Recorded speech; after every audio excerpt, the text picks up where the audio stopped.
Voilà, gloire à Dieu. Nous sommes à la deuxième séance de notre échange sur les Écritures, l'autorité et l'importance des Écritures. Les Écritures, c'est la Bible. Et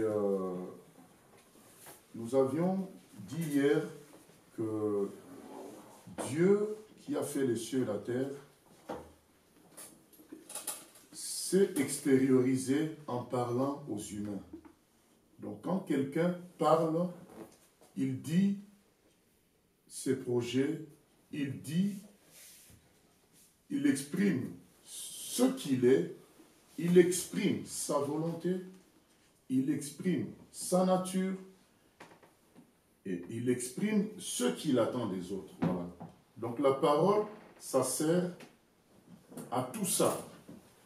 Et finalement, la parole, c'est pratiquement la personne elle-même, puisque quand quelqu'un parle, donc il dit ce qu'il est, ce qu'il veut, voilà, ce qu'il attend des autres. Et on dit même dans le monde, il a donné sa parole, donc il va le faire. Donc la parole engage la personne. Donc la parole, c'est très important. Et Dieu a parlé, parce qu'il a un objectif pour chaque humain. Il veut que les gens le connaissent. Et donc il a parlé pour que les gens le connaissent, pour que les gens construisent avec lui leur avenir éternel. Il a parlé de plusieurs manières. Il a parlé par la nature, le fait que la nature soit belle, extraordinaire, ça montre qu'il y a un créateur qui est derrière tout ça. Il a parlé dans la conscience de l'homme. Chaque humain, dans sa conscience, il sent l'existence de Dieu. Et il a parlé aussi par des humains. Donc il a parlé à Noé, il a parlé à Abraham, et finalement, pas finalement, mais il a aussi parlé par des visions, par des rêves. Et c'est qu'à un moment donné, il a voulu que les choses soient gravées, soient écrites, sa parole soit écrite. Et nous avons expliqué que quand la parole elle est écrite, ce qu'on appelle les Écritures, ça permet une transmission fiable de la pensée de la personne qui a parlé.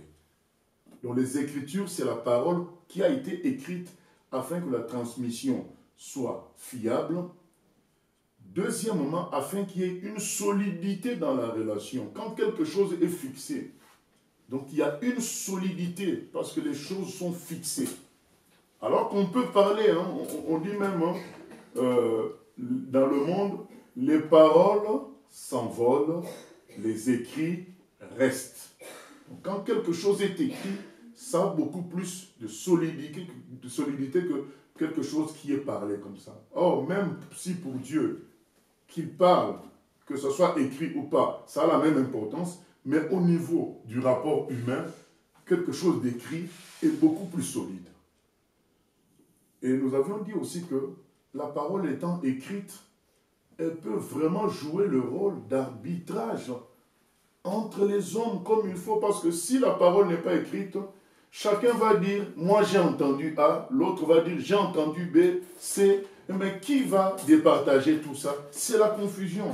C'est pourquoi il fallait que la parole soit écrite. Comme ça, les choses sont fixées et cette parole peut jouer le rôle d'arbitre. Et nous avions fini par dire quelque chose de très important hier, c'est que la parole écrite se transforme donc en alliance. Donc quand on dit l'ancienne alliance, l'Ancien Testament, c'est l'ancien, c'est un contrat. On a dit ça se transforme en contrat. Alliance, testament, contrat, c'est la même chose. Et un contrat, c'est quelque chose qui engage deux parties. Et que Dieu s'engage, c'est grave. Ça voudrait dire que Dieu se lie. D'ailleurs, on a dit que dans le monde, on dit le langage, le contrat qui les lie. Donc quand quelqu'un fait un contrat, il met sa signature, et Dieu a fait un contrat en donnant sa parole, il a mis sa signature, et nous les humains, notre signature, c'est de croire en cette parole. Donc quand tu crois en la parole de Dieu, quand tu considères que c'est la parole de Dieu, tu bâtis ta vie selon cette parole, tu signes de ton côté. Donc, Mais dans les deux signatures, la signature de Dieu est très importante parce que ça montre que même lui, le Dieu Tout-Puissant, est lié par un contrat. Donc on peut tout réclamer de lui à partir de ce contrat qu'on appelle la parole de Dieu. Nous avons insisté sur ça. Le contrat, c'est capital. On avait donné l'exemple de quelqu'un qui te donne sa maison. Il peut te dire, écoute, Jonathan, je te donne ma maison. Et tu peux toujours habiter avec ta famille pendant 3 ans, 4 ans. Mais il peut se réveiller un matin et dire, ben, je ne veux plus de toi dans ma maison. Tu auras beau dire, non, mais tu me l'avais donné. Il te dira, mais on n'a rien signé. Il n'y a pas de papier. Donc, quand les papiers sont faits, quand c'est écrit, le contrat a une valeur solide. Et donc, nous sommes liés à travers la parole de Dieu à un contrat avec Dieu. Ça, c'est pour nous une force extraordinaire. Et hier, nous avions dit aussi que, nous avions cité un exemple dans 2 Rois chapitre 22. Nous avions montré que dans 2 Rois chapitre 22, il y avait les 3 ministères de l'Ancien Testament. Le ministère de roi, le ministère de prophète, le ministère de prêtre. Les 3 étaient là, mais et les 3 et le peuple étaient dans l'erreur terriblement. Ils s'étaient éloignés de Dieu. Comment ils ont su qu'ils s'étaient éloignés de Dieu? Quand ils ont retrouvé la loi écrite de Dieu. Donc ils ont retrouvé le livre de la loi. Quand ils ont lu le livre de la loi, ils se sont rendus compte que même s'ils allaient régulièrement dans le temple, le 4e élément c'était celui-là, le temple existait, même s'ils allaient dans le temple, mais le fait qu'ils ne suivaient pas la loi de Dieu, ils étaient dans l'erreur. Donc quand le roi, ils ont retrouvé le livre et qu'ils ont lu, il a découvert qu'ils s'étaient carrément perdus, ils s'étaient égarés, il a déchiré ses vêtements, il a demandé pardon à Dieu.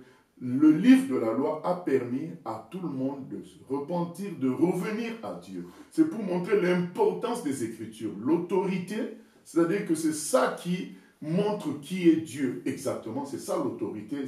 C'est ça qui arbitre. C'est ça que Dieu a fixé. Voilà.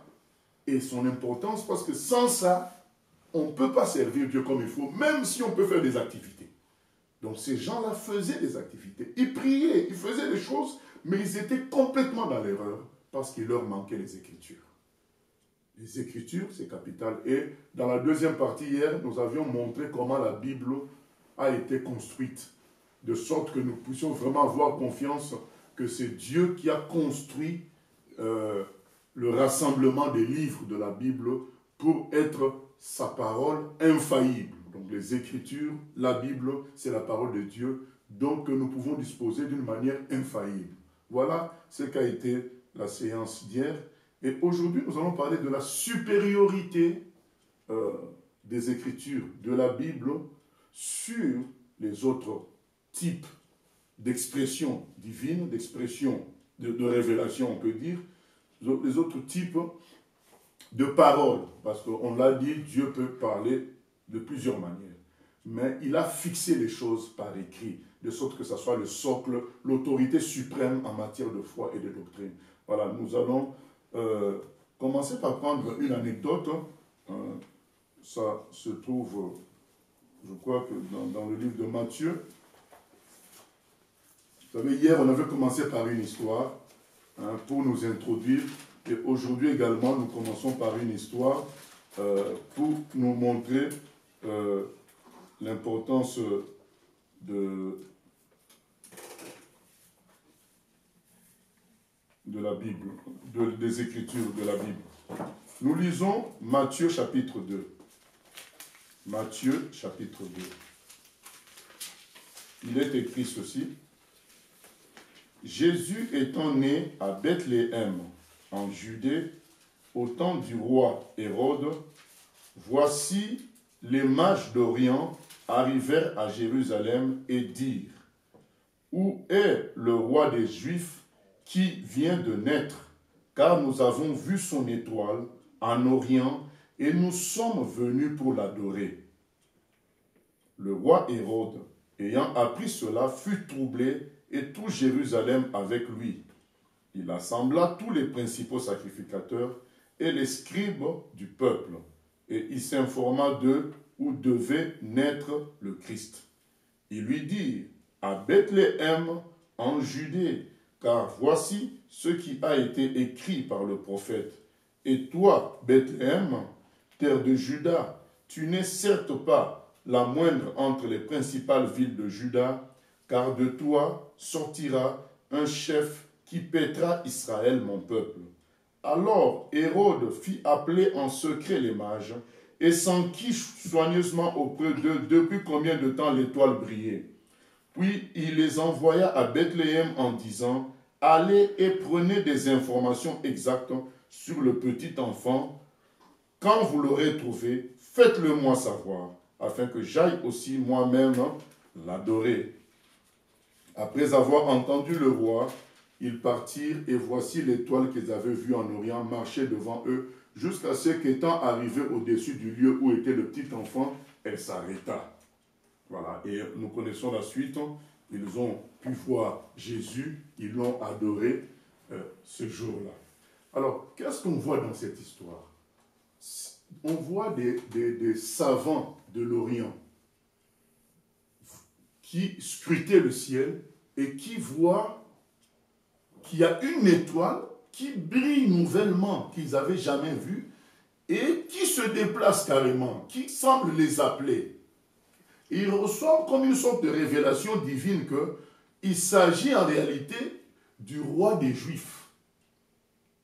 Il s'agit de la naissance du roi des Juifs qui doit jouer un rôle important pour toute l'humanité, parce que sinon, si Dieu leur montrait juste que c'est le roi des Juifs, je ne pense pas qu'ils se sentiraient obligés de se déplacer. Donc je crois que s'ils se sont sentis obligés de se déplacer vers ce peuple-là, c'est que ce roi des Juifs n'était pas juste le roi pour les Juifs, c'était un roi spécial, que tout le monde, devant qui tout le monde devait s'incliner. Ils se déplacent, ces gens-là suivent cette étoile qui bouge. Vous voyez la grandeur de cette révélation. Une étoile carrément qui bouge pour leur montrer le chemin. Quand ils arrivent à Jérusalem, ils s'annoncent auprès du roi. Ça voudrait dire qu'à un moment donné, la direction, le mouvement de l'étoile n'a pas suffi pour leur dire exactement là où Jésus-Christ était né. C'est en partageant cela avec les gens de Jérusalem qu'on leur dit, après la consultation du roi auprès des scribes juifs, des docteurs juifs, on leur dit, mais dans les Écritures, c'est écrit dans Michée, dans le livre de Michée, Michée 5, 1 à 2, on décrit là où va naître le Messie qui va sauver Israël, dont l'origine remonte au temps d'éternité. C'est dans Michée 5, 1, 2. Donc, ils lui lisent le texte. Vous voyez l'importance des Écritures. Dieu a tout fixé dans les Écritures. Même si l'étoile faisait le travail, une étoile c'est quelque chose d'extraordinaire. Une étoile, ça dépasse notre planète Terre en grandeur. Même si l'étoile faisait son travail de leur montrer la route, c'est l'Écriture qui leur a donné la précision. Ce sont les écrits. C'est en lisant qu'ils se sont dit, c'est écrit que ça sera à Bethléem que le Messie, ou le Messie naîtra. C'est à cause des Écritures que finalement ces gens-là se dirigent à Bethléem et l'étoile maintenant les suit. Vous savez, avant c'est l'étoile qui leur montrait la route. Maintenant, arrivé à Jérusalem, ils scrutent les Écritures, c'est écrit, c'est à Bethléem. Maintenant, c'est eux qui vont à Bethléem et l'étoile aussi suit en même temps que on voit par cet exemple la force, la supériorité des Écritures sur toute autre révélation. Que tu vois un ange, que tu vois je ne sais quoi, c'est les Écritures qu'il faut suivre. Que quelqu'un qui te parle avec une parole, une bouche de laquelle sort du feu, il faut suivre les Écritures. Peu importe ce que la personne va te dire, tout doit être filtré par les Écritures. Les Écritures sont supérieures à n'importe quelle révélation. Et nous commençons par dire, on va donner quelques comparaisons entre les Écritures et autres révélations pour affirmer encore que les Écritures sont supérieures. On commence par les prophéties les visions et les songes. Les prophéties, c'est quand quelqu'un parle et dit « Dieu m'a dit de vous dire telle chose ». Voilà, il parle par sa bouche, il dit que Dieu l'a visité pour nous présenter un message. Ça, c'est une prophétie. Un songe, c'est quelque chose que quelqu'un rêve pendant la nuit qui donne la sensation que c'est un message. C'est ça un songe, c'est quelque chose que la personne voit la nuit et qui comporte un message. Et une vision, c'est souvent la personne, elle est éveillée et elle voit des images, elle voit des scènes, elle peut aussi entendre, voir quelqu'un lui parler.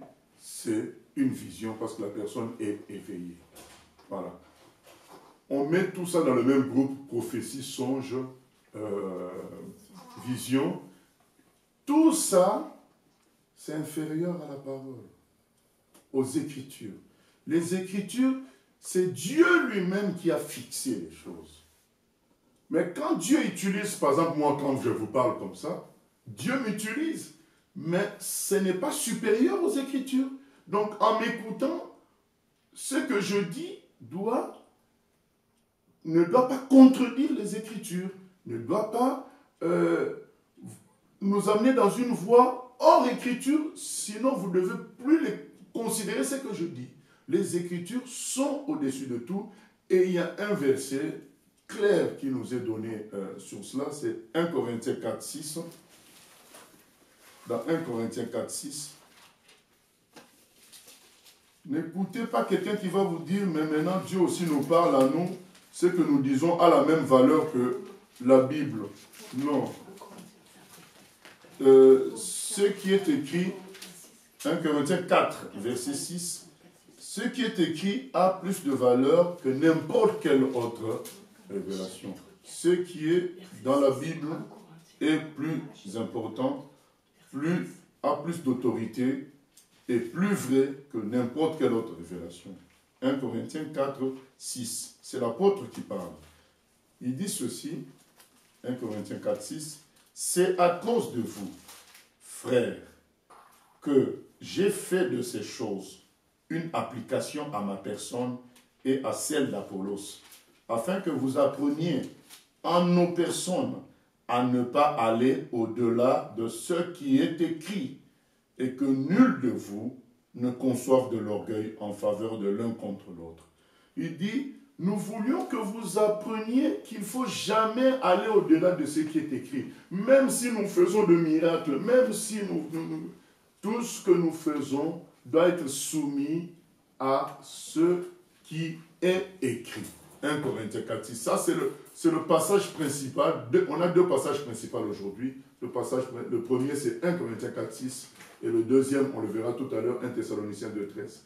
On ne doit pas aller au-delà de ce qui est écrit. Autrement, ce qui est écrit s'impose sur toutes les autres révélations. La parole de Dieu, écrite,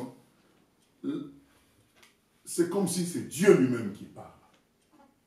Alors que, quand Dieu utilise un humain, on va lire dans 1 Thessaloniciens 5, 20, qu'est-ce qu'il dit quand il utilise un humain? 1 Thessaloniciens 5, 20.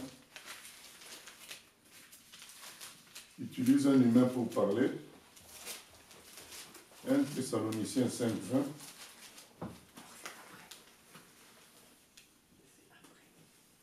20. Un Thessaloniciens 5, 20.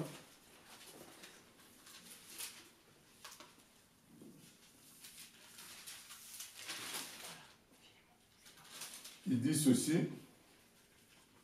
ne méprisez pas les prophéties, mais examinez toutes choses. Retenez ce qui est bon, abstenez-vous de toute espèce de mal. Donc, je recommence. 1 Thessaloniciens 5, 20. Ne méprisez pas les prophéties, mais examinez toutes choses. Retenez ce qui est bon, abstenez-vous de toute espèce de mal. Donc on nous dit que les prophéties, ça existe. Les visions, les songes, ça existe. Que Dieu utilise quelqu'un pour parler, ça existe. Que Dieu utilise quelqu'un en lui donnant des visions, ça existe. Mais on nous dit, attention, attention, il faut examiner tout. Mais on va examiner comment? Pour examiner, on doit avoir une base. La base, c'est les Écritures. Donc quelqu'un dit, j'ai rêvé telle chose. On va voir dans les Écritures ce qu'il dit. Est-ce que c'est en accord, en harmonie avec les Écritures? Par exemple, il fut un temps, voilà, où il y avait beaucoup de gens prophétisaient. Une fois, une sœur a prophétisé en donnant le jour du retour du Seigneur. Or, dans les Écritures, c'est écrit, Jésus lui-même dit, personne ne connaît ni le jour ni l'heure. Donc, quand maintenant quelqu'un dit, Dieu me dit qu'il viendra le 25 mai, donc on sait que cette prophétie-là n'est pas de Dieu. Puisque dans les Écritures, Dieu dit que personne, il ne va pas nous dire le jour ni l'heure. Et c'est écrit, examinez toutes choses. Retenez ce qui est bon. Voilà. Donc, dans une vision, dans une prophétie, il peut y avoir des bonnes choses et des choses qui ne correspondent pas à la parole. On ne doit retenir que ce qui correspond à la parole. On ne doit pas aller au-delà de ce qui est écrit. Nous connaissons cette affaire-là d'un monsieur, d'un serviteur de Dieu que Dieu avait envoyé dans 1 Roi chapitre 13. Il avait envoyé donner sa parole. Il a dit, Dieu lui-même lui a parlé. Dieu lui a dit, tu iras voir tel roi, tu lui diras qu'il a péché et que s'il ne se repent pas, il va avoir des problèmes. Et il va là-bas, il fait le travail, il parle au roi, et le roi a voulu jouer au roi. Le prophète, le jeune prophète lui a crié dessus, sa main a été paralysée, le roi a demandé pardon, il a dit qu'il va appliquer ce que Dieu a dit, sa main, le prophète a prié pour lui, sa main est redevenue normale, donc il a fait son travail, et le roi lui a dit, après le travail, après l'avoir réprimandé, le roi dit, voilà, merci, prophète, après tout ce que tu as fait, je t'invite à venir manger chez moi. Quelle a été la réponse du prophète? Il a dit, quand Dieu m'a envoyé en mission, il m'a rajouté ceci, que je ne devais manger chez personne, et que je ne devais pas retourner par le même chemin qu'à l'aller. Et c'est ce qu'il a appliqué. Il a refusé de manger chez le roi, parce que la parole de Dieu lui refusait de manger chez quelqu'un. Et finalement, quand il s'en retourne par un autre chemin, il y a un vieux prophète, jaloux que ce prophète, le jeune, a fait un exploit dans la ville où lui il est prophète, mais Dieu ne l'a pas utilisé, lui, le vieux prophète. Il tend un piège au jeune prophète, il lui dit la chose suivante, il dit, viens manger chez moi. Le jeune prophète lui répète ce que Dieu lui avait dit. Dieu m'a dit de ne pas manger chez quelqu'un et de changer de chemin concernant le retour.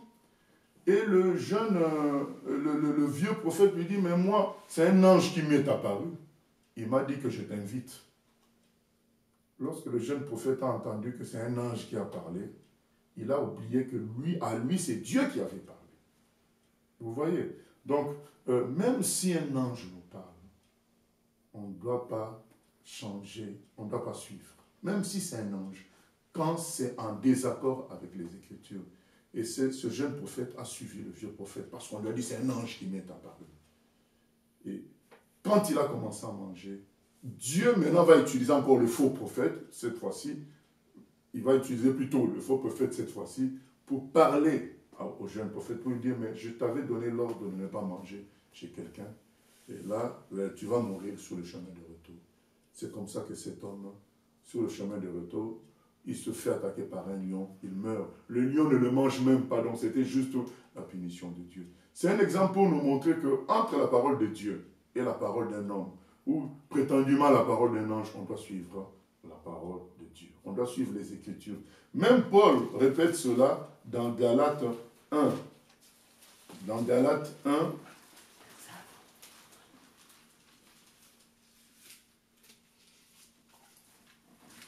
Galates 1, au verset 8.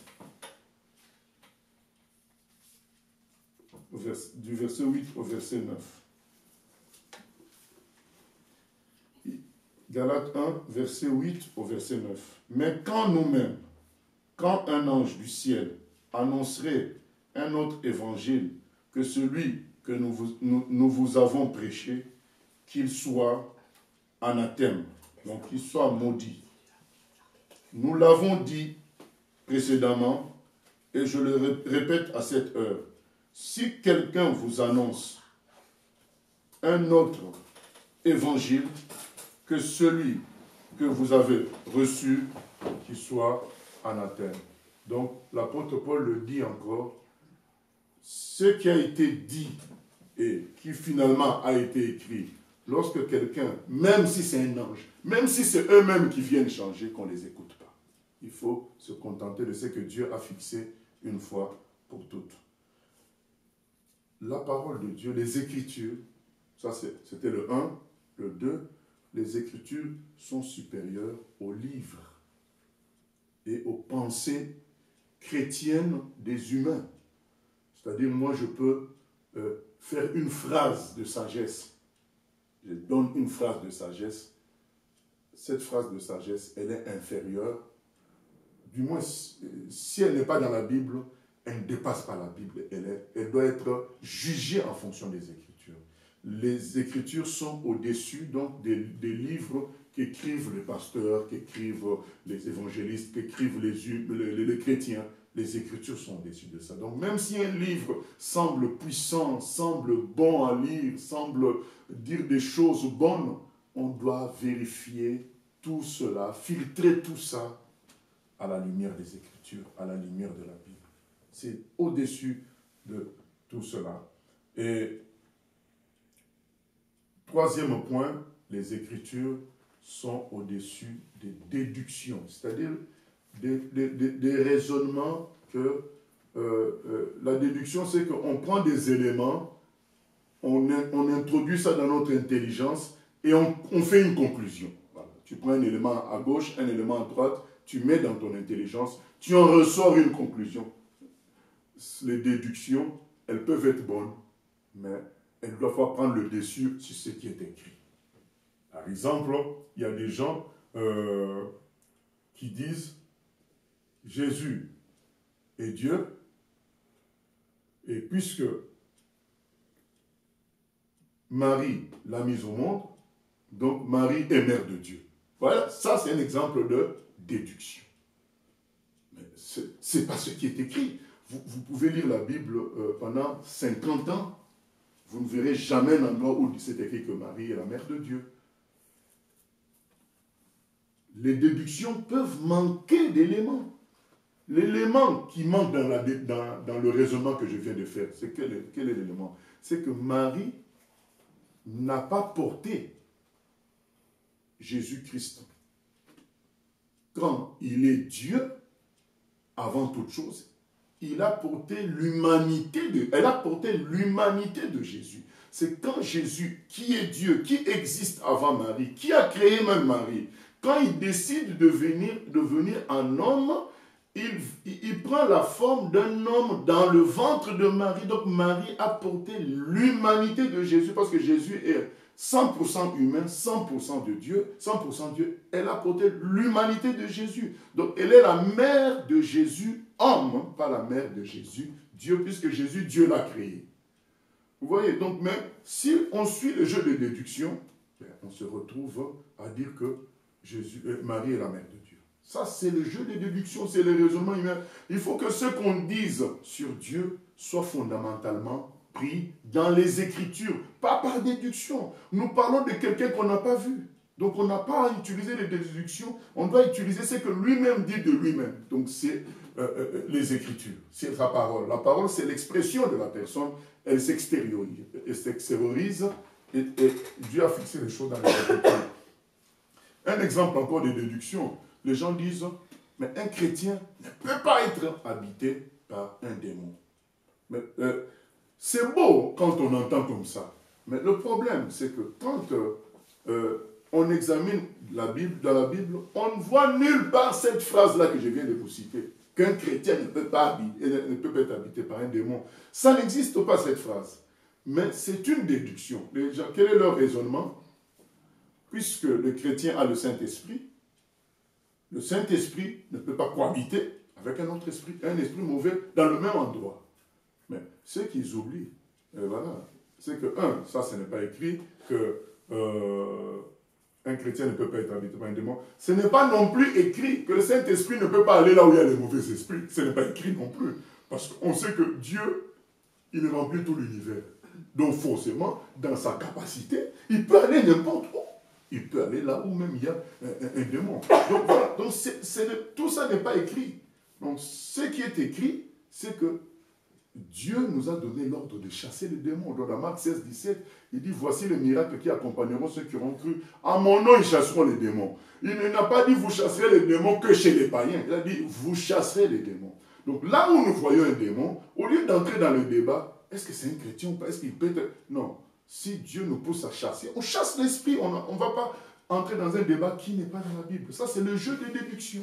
Donc il faut faire attention à tout ça. Il faut que dans notre marche, nous fonctionnons avec ce qui est écrit et non pas la logique de raisonnement et de déduction. Et ce sont ces jeux de déduction qui amènent les gens à dire, ah oui, mais on peut se mettre tous ensemble. Dès que quelqu'un se dit chrétien, on peut se mettre tous ensemble. Non, ce n'est pas écrit dans la parole. Ce qui est écrit dans la parole, c'est que les enfants de Dieu doivent être tous ensemble. Or, ce n'est pas parce que quelqu'un se dit chrétien qu'il est enfant de Dieu. C'est un titre officiel religieux chrétien. Enfant de Dieu, c'est quelqu'un qui est né de nouveau en donnant sa vie à 100% à Jésus. Vous savez que dans mon pays d'origine, il y a des gens qui se disent chrétiens tout en suivant un homme qui se prétend Dieu. Est-ce que c'est des vrais chrétiens? Non, puisque leurs dirigeants, ils l'appellent eux-mêmes Dieu. Donc comment ils peuvent être chrétiens en même temps? Il y en a qui se disent chrétiens, mais ils disent que le Saint-Esprit c'est leur prophète. Est-ce que ces gens-là sont chrétiens? Ils ne sont pas chrétiens, puisque ce qu'ils disent est contraire à la Bible. Le Saint-Esprit n'est pas un homme. On dit bien le Saint-Esprit. Ce n'est pas un homme, c'est un esprit. C'est l'esprit le plus grand. C'est Dieu lui-même. Vous voyez, donc si on suit la logique de raisonnement, on se dit, ah oui, vaut mieux pas qu'on se fasse la guerre. Mais la Bible est claire dans 2 Corinthiens 6, 14. Il ne faut pas se mettre avec les infidèles sous un joug étranger. Voilà ce que disent les Écritures. Mais le raisonnement humain dit, ah mais non, mais vaut mieux la paix, pas la guerre. Mais non, mais là, on ne peut pas s'unir avec les gens qui ne partagent pas le même Jésus que nous. Si leur Saint-Esprit, c'est un Congolais, ben on ne va pas. On n'a rien à partager avec ces personnes-là. On peut prier pour eux, on peut les aimer. Mais on ne peut pas prier ensemble. Voilà. Ce n'est pas le refus de paix. C'est juste que c'est la cohérence et de la cohérence. Tout simplement. Si dans les Écritures, on m'interdit de me réunir avec les gens qui sont sortis de la voie de Dieu, qui ne sont pas dans la voie de Dieu, donc je ne peux pas le faire dans une logique humaine de paix charnelle. Donc voilà. Tout ça, c'est les raisonnements, les déductions. Bien aimés, les Écritures doivent être au-dessus de tout ça. Ce que quelqu'un dit doit être appuyé par les Écritures. Si ce n'est pas appuyé par les Écritures, il ne faut pas suivre. Les Écritures ont la supériorité sur toute autre prétendue révélation. Quatrième élément, c'est les expériences spirituelles. Les miracles, les guérisons, les sensations. Donc des expériences spirituelles. Donc quelqu'un vit une expérience spirituelle, il conclut que Dieu est là. On se souvient de l'histoire de cette personne pendant qu'elle priait. Elle sent un souffle léger qui la touche. Il se dit, ah, le Saint-Esprit est là. Or, c'était la fenêtre qui venait de s'ouvrir et c'est l'air qui passait. Vous voyez? Donc, les sensations, les expériences, ça ne doit pas prendre le dessus sur les Écritures. Donc, ce n'est pas parce que quelqu'un dit, j'étais malade, un tel a prié pour moi, j'ai été guéri, que ça veut dire qu'il faut qu'on suive cette personne-là. Il faut qu'on vérifie dans le fonctionnement de la personne si elle obéit aux Écritures, si ce sont les Écritures qui sont son fondement doctrinal. Si ce n'est pas le cas, ce n'est pas parce qu'on a appris que quelqu'un a été guéri que c'est de Dieu. dans Matthieu 24, on nous dit que le diable va faire aussi des miracles et des prodiges. Et il va séduire les vrais chrétiens. Donc ce n'est pas parce qu'il y a eu des miracles, il y a eu des expériences spirituelles, on a eu une bonne sensation en étant dans un lieu, que ce qui se fait là, c'est de Dieu. Il faut qu'on vérifie si ce qui se fait repose sur les Écritures. Des gens, moi j'ai vu, on a vu des professeurs d'université suivre quelqu'un qui se nomme Dieu lui-même. On se dit, mais ces gens-là ont tant étudié pour suivre un humain qui se proclame lui-même Dieu, qui va mourir un jour, quoi. C'est ça la réalité. Mais ces gens-là vous diront quoi? Ah non, mais moi, j'avais ma fille qui était folle, le monsieur a prié pour ma fille, elle n'est plus folle, je pense que c'est lui qui est Dieu. Voilà. Mais ce n'est pas conforme aux Écritures. Donc il faut faire attention. Le diable est capable de faire de faux miracles. Donc ce n'est pas parce que dans un endroit où quelqu'un a produit des expériences qui font du bien à l'être humain, que forcément c'est de Dieu. Non, on doit vérifier si ce qui est dit, si ce qui est fait est conforme aux Écritures. Toujours. Voilà. Et nous passons maintenant à des choses humaines. Voilà. Les Écritures sont au-dessus de la science. Les gens vont vous dire, ah mais c'est impossible que la terre ait été faite en 7 jours. C'est impossible par rapport à votre intelligence. C'est impossible par rapport à vos études. Mais qu'est-ce qu'on dit de Dieu? Quelle est sa définition? Il est tout puissant. Il peut faire en 7 jours ce que la physique considère que c'est fait en milliards d'années. Dieu peut le faire en 7 jours. Et même en utilisant la physique, parce que tout le monde ne connaît pas ces choses-là, si on suit la théorie de la relativité, ce qui peut faire, et ce qui peut se faire en 10 milliards d'années, à une grande vitesse, ça peut se faire en 7 jours. Mais on n'est pas là pour parler de physique, mais c'est pour dire que même si on suit même leur science, on peut leur démontrer ça. Mais mettons la physique de côté, disons tout simplement que Dieu est tout puissant. Ce n'est pas la science qui peut contredire Dieu. Si Dieu a dit qu'il a fait les choses en 7 jours, il a fait les choses en 7 jours. Si Dieu dit dans sa parole que tous les animaux sont entrés dans l'arche de Noé a bien existé, Dieu a raison parce que c'est Dieu qui est à l'origine de tout, c'est lui qui a tout créé. Les gens qui font la science aujourd'hui n'étaient pas ce jour-là. Ils n'étaient pas là. Dieu était là quand il y avait le déluge et aujourd'hui, il y a des documentaires qui montrent bien que l'arche a été retrouvée en Turquie. On n'est pas là toujours pour ça, on est là pour dire que la parole de Dieu est au-dessus des Écritures. On ne peut pas attendre que les hommes découvrent quelque chose pour croire en ce que Dieu dit. Ce que Dieu dit, ce qui est fixé dans les Écritures est au-dessus de tout. Comment on peut dire que Dieu est tout-puissant et prétendre que ce qu'il a écrit, ce n'est pas vrai? Il y a un problème. Ce qu'il a écrit est au-dessus de ce que la science peut dire, au-dessus de ce que l'intelligence humaine peut dire, au-dessus de ce que même tes yeux peuvent croire. Tes yeux et la science peuvent décréter quelque chose, mais Dieu est au-dessus de cela. Je me souviens d'une femme de Singapour, elle était musulmane. À un moment donné, elle a eu 3 cancers à la fois. Le cancer des os, le cancer du sang, et on lui a dit qu'elle avait à l'époque 30 ans environ, ou 29 ans, 28 ans, on lui dit qu'il lui reste que quelques mois. Mais elle était énervée, elle se disait, mais non, mais on ne m'a pas créé pour que je meure à 28 ans de cette manière. C'est pas normal. Elle s'est souvenue que 2 ans avant, elle donnait des cours dans une école, et elle était souvent en concurrence avec une femme qui était chrétienne. La femme chrétienne lui disait, mon Dieu est le véritable Dieu, votre Dieu n'est pas Dieu. Et c'était des discussions entre les deux. Elle s'est dit, bon, puisque le Dieu que moi je prie m'a abandonné comme ça, je vais essayer d'appeler cette femme, peut-être elle peut prier pour moi, pour que je sois guéri. Puisque les médecins, vous voyez la science, les yeux des humains, ses propres yeux, parce qu'elle voyait sa santé aussi périclitée, lui ont montré qu'elle lui restait que quelques mois, le cancer était en train de le ruiner, de la détruire. Et au moment où elle pense qu'elle doit appeler cette femme-là, son frère vient lui donner le téléphone. Il y a quelqu'un qui veut te parler. Elle prend le téléphone, c'est la femme, c'est la chrétienne. Au moment où elle le pensait. C'est dit alors là, c'est terrible. Elle vie va ensemble, va dans la même direction que les Écritures.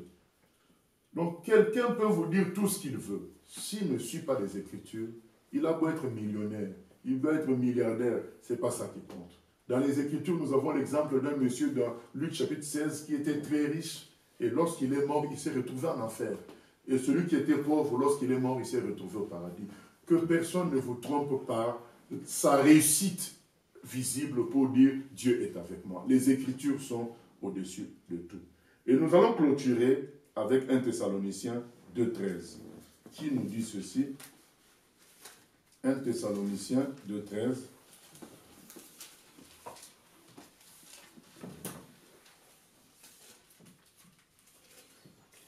« 1 Thessaloniciens 2,13 » verset à retenir par cœur. 1 Thessaloniciens 2,13 C'est pourquoi nous rendons continuellement grâce à Dieu de ce qu'en recevant la parole de Dieu que nous vous avons fait entendre, vous l'avez reçue, non comme la parole des hommes, mais ainsi qu'elle l'est véritablement, comme la parole de Dieu qui agit en vous qui croyez. Je recommence. C'est pourquoi nous rendons continuellement grâce à Dieu de ce qu'en recevant la parole de Dieu que nous vous avons fait entendre, vous l'avez reçue, non comme la parole des hommes, mais ainsi qu'elle est véritablement comme la parole de Dieu qui agit en vous qui croyez. Nous avions dit hier que la parole de Dieu était un contrat. Et dans ce contrat-là, Dieu s'engage à faire beaucoup de choses pour nous, beaucoup de choses pour l'humanité, beaucoup de choses pour notre salut. Il s'engage dans des milliers de promesses. Il a fait des milliers de promesses. Mais il y a l'autre partie, c'est nous. Nous avons aussi signé que nous sommes d'accord avec ça. On a signé qu'on est d'accord, nous, de nous éloigner du mal pour suivre Dieu. On a cru en tout ce qu'il a dit et tout ce qui est écrit. Aujourd'hui, pourquoi nous faisons cette séance pour parler de ça? Parce que beaucoup de personnes négligent les Écritures parce qu'en réalité, ils n'ont pas voulu utiliser le contrat. Ou ils ont brandi le contrat pendant 1 heure, 1 an, ça n'a pas semblé porter des fruits, alors ils se sont tournés vers les pensées des hommes, vers les modes chrétiennes, vers les systèmes des hommes, au lieu d'insister avec le contrat que représentent les Écritures pour vivre la gloire de Dieu. C'est écrit « qui agit en vous qui croyez ». Si vraiment nous croyons, nous allons aller jusqu'au bout. Est-ce que vous savez qu'il y a des procès qui durent 20 ans? Et la personne, pour être indemnisée, ça prend parfois 20 ans. Tu luttes contre les sociétés d'assurance, tu luttes contre l'État au tribunal, ça peut prendre 20 ans, 25 ans. Mais la personne reste inflexible parce qu'elle sait que la loi, telle qu'elle est écrite, lui donne raison. Après, c'est les humains qui jugent, qui peuvent traîner, qui peuvent bloquer, qui peuvent faire des recours. Mais quand quelqu'un est convaincu que les Écritures, le code pénal, le code civil lui donnent raison, il va aller dans la lutte jusqu'à 20 ans, 25 ans, puis la personne est indemnisée. Il y en a même dont les enfants sont indemnisés, lui il est mort, mais le procès a continué. il a gagné le procès et c'est les enfants qui reçoivent le résultat. Beaucoup de chrétiens ne veulent pas lutter jusqu'au bout avec les Écritures. Ils se découragent vite et ils ont l'impression que ce n'est qu'un livre d'histoire. Non, ce n'est pas un livre d'histoire. C'est la parole de Dieu qui agit lorsqu'on y met foi et lorsqu'on active le contrat. Rester comme ça, bras croisés, attendre que la parole de Dieu s'accomplisse toute seule dans notre vie, ce n'est pas ce que Dieu nous demande. Dieu nous dit, la foi sans les œuvres est morte. Nous devons mettre en action ce que nous croyons. Il dit, qui agit en vous qui croyez, il faut qu'il y ait une action. Je lis dans la parole, allez faire de toutes les nations des disciples. Je dois entreprendre une action dans ce sens-là. Je ne peux pas croiser les bras et dire, moi je suis sauvé, c'est bon. Non, on dit qu'on doit aller faire de toutes les nations des disciples. La parole dit, voici les miracles qui accompagneront ceux qui ont cru. En mon nom, ils imposeront aux malades, ils seront guéris. Mais il faut que je prenne l'habitude de payer pour les malades, de ma maison déjà au minimum. Il faut mettre en action ce que tu lis. Vous savez, il y a des cartes bancaires qui ont des clauses, comme quoi, bon, si tes clés se perdent, la société bancaire va te payer de nouvelles clés, ou ta porte se bloque, on va te payer le serrurier. Voilà. Mais si tu ne mets pas en action ces clauses, c'est-à-dire que ce n'est pas la banque qui va imaginer que toi tu as perdu les clés. C'est à toi d'appeler la banque, dire bon, je suis dans telle situation. Quand nos voitures tombent en panne en chemin, nous appelons un numéro que l'assurance nous a donné. Et ils envoient une dépanneuse. Mais si tu ne mets pas en branle, en action cette clause-là, cet écrit-là, avec foi, si tu ne fais pas ça, tu restes sur l'autoroute. Nous devons mettre en action les Écritures. Mais se dire, bon, c'est écrit ça, mais je fais des projets autour de ce qui est écrit. C'est comme ça que, quand nous allons nous habituer à voir ça s'accomplir, on va réaliser que la parole de Dieu est puissante. Les Écritures qui représentent cette parole, elles sont puissantes. Elles sont puissantes au point qu'on ne peut pas imaginer. Je finis par cette anecdote. Un homme à qui on a remis un tract d'évangélisation, il a déchiré devant la personne qui a mis. Je n'ai pas besoin de votre Jésus. Il a déchiré. Et il est rentré chez lui. Mais il y avait un morceau de papier qui était resté sur sa chemise. Hein, un morceau du papier qu'il avait déchiré. Et quand il regarde le morceau, c'était écrit « Et Jésus répondit ». C'est tout ce qui était écrit.